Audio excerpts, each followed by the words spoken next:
Russia's approach toward Azerbaijan has taken on new layers of complexity in the aftermath of the Ukraine war, revealing shifts in foreign policy, power balances, and regional alliances that go beyond the battlefield in Eastern Europe.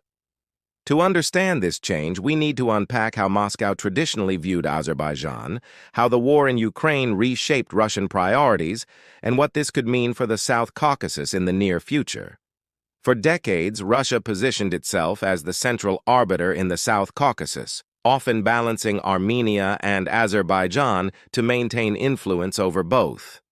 It played the role of security guarantor for Armenia through the Collective Security Treaty Organization, while also engaging Azerbaijan through energy partnerships, arms deals, and trade. This balancing act was deliberate. Keeping tensions unresolved gave Russia leverage, since neither Yerevan nor Baku could drift too far from Moscow's orbit without fearing vulnerability. The Nagorno-Karabakh conflict was at the heart of this strategy, and Russia used it as a pressure valve it could open or close depending on its regional needs. But the Ukraine war has altered this calculation. Once Russia invaded Ukraine in 2022, its resources, military credibility, and diplomatic bandwidth became strained. The Kremlin could no longer project overwhelming power across multiple fronts, forcing it to reprioritize. Azerbaijan sensed this vacuum and began recalibrating its strategy, deepening ties with Turkey, expanding its energy role in Europe, and positioning itself as a key transit hub for alternative trade routes.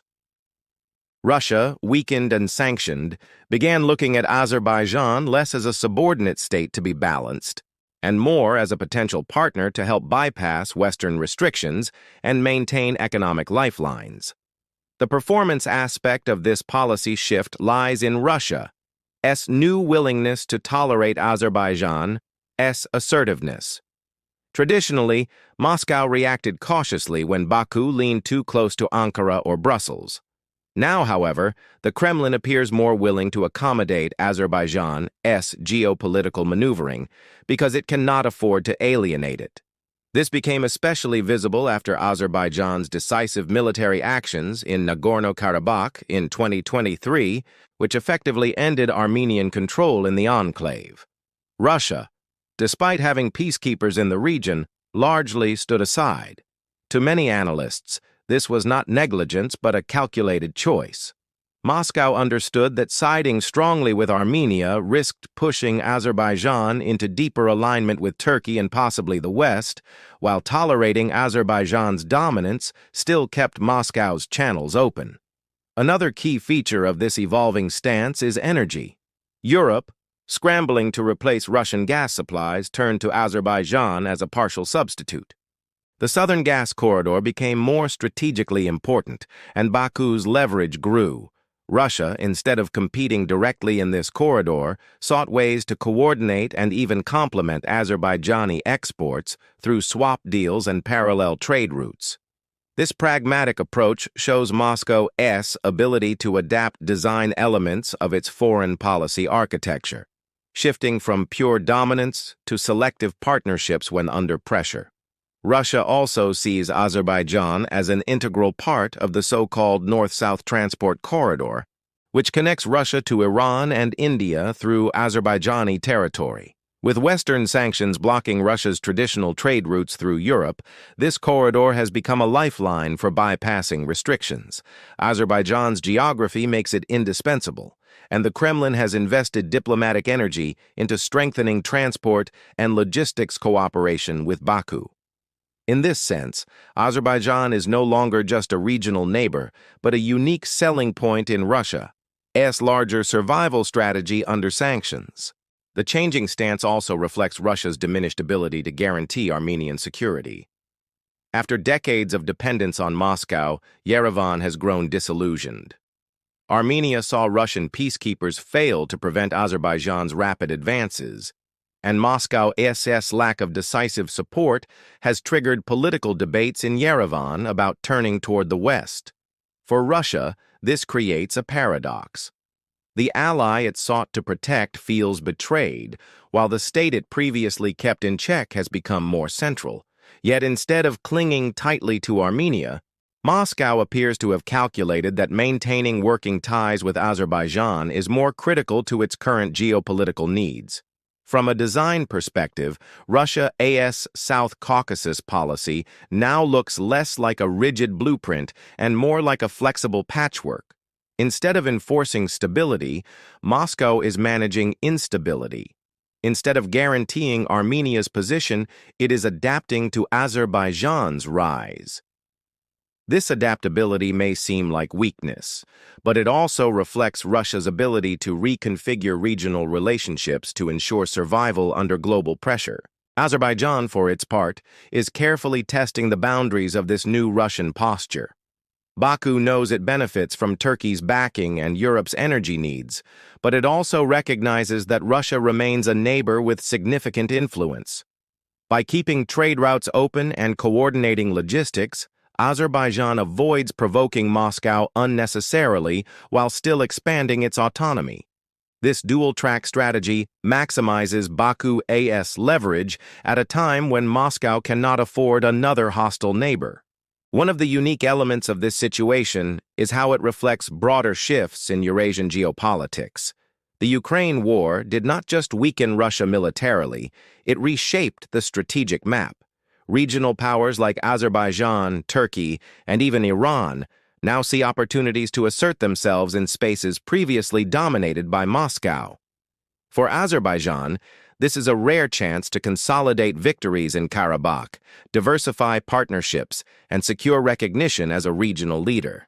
For Russia, it is a forced adaptation, where acknowledging Azerbaijan's ascendancy is better than resisting it and losing all influence. This new reality also affects the West. While Europe values Azerbaijan as an energy partner, it must also navigate the fact that Baku continues close coordination with both Russia and Turkey. This triangulation complicates Western strategies but also underscores Azerbaijan's growing significance. Russia, by accommodating Azerbaijan, indirectly keeps itself relevant in Europe's energy and transport considerations, even while under sanctions. The performance of Russia's foreign policy in this area can be measured by its ability to prevent full exclusion. Despite setbacks in Ukraine and diminishing control over Armenia, Moscow has managed to maintain a seat at the table by repositioning itself. The decision to let Azerbaijan advance in Karabakh without major intervention was risky, but ultimately allowed Russia to remain engaged rather than isolated. It may not be the dominant power it once was, but by bending instead of breaking, Moscow preserves its strategic presence. Another design element worth noting is how Russia communicates this shift domestically. State media in Russia frames Azerbaijan's victories not as failures of Russian peacekeeping, but as opportunities for stronger regional cooperation. By highlighting joint economic projects, transport corridors, and energy deals, the Kremlin repackages a reduced role into a narrative of pragmatic partnership. This reframing helps maintain the image of Russia as a regional power broker, even as its actual leverage decreases. At the same time, Armenia's disillusionment creates new risks for Russia. Yerevan's growing openness to Western engagement could gradually erode Moscow's foothold in the Caucasus. Russia's challenge is to balance its pivot toward Azerbaijan while preventing a complete rupture with Armenia. This balancing act mirrors Moscow's older strategies, but under much tighter constraints. Its ability to walk this line will determine how much influence it retains in the South Caucasus over the next decade. What makes Azerbaijan unique in this equation is its ability to engage all sides without fully committing to one camp. It benefits from Western energy demand, Turkish military support, Iranian trade corridors, and Russian cooperation. Few states can simultaneously manage these competing ties as effectively, and Russia recognizes this. By leaning into Azerbaijan's multipolar strategy rather than resisting it, Moscow ensures that it remains a stakeholder in regional developments instead of an outsider. In summary, Russia's shifting stance toward Azerbaijan after the Ukraine war reflects necessity, adaptation, and survival. Where once Moscow balanced Armenia and Azerbaijan to maintain control, today it leans toward Azerbaijan to secure transport routes, energy links, and a semblance of influence under sanctions. Azerbaijan, in turn, leverages this opening to consolidate its power while keeping ties open with all major players. The South Caucasus, long a chessboard of frozen conflicts, has become a stage where Russia now plays with fewer pieces but greater caution, ensuring that it still matters in the unfolding regional order.